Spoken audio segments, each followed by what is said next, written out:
Hi guys! Hello! I'm here. Inaantay ko pala dito yung honey ko kasi nagpa-check up siya for implant. And this naman, nasa backyard ako guys. Yan. Chinecheck ko yung mga manok namin sa backyard after ko mamili.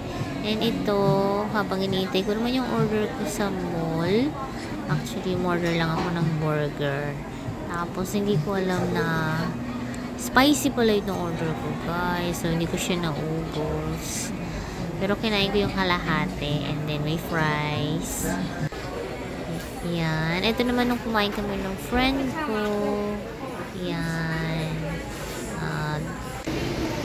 Tinate ko siya. And then, this naman, bumibili ako ng pansit. So, ganun talaga ako, guys. So, selfie, video while waiting for my order of pansit.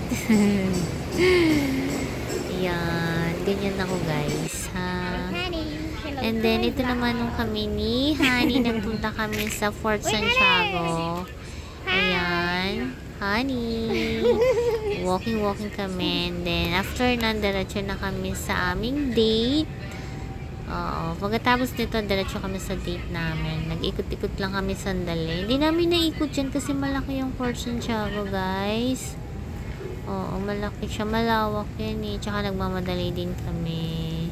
Thank you pala kay Honey. Pumayag siya na maglibot muna kami. Yan. And then, ito pa rin yung Fort Santiago, guys. So, palabas na kami nito ng gate. O, diba? Mainit dyan, guys. Kaya yung mata ko parang nakasimangot. Kasi mainit siya. Nakatutok ako sa araw, eh. O, diba, guys? Sana, guys, nag-enjoy kayo. Thank you so much for watching.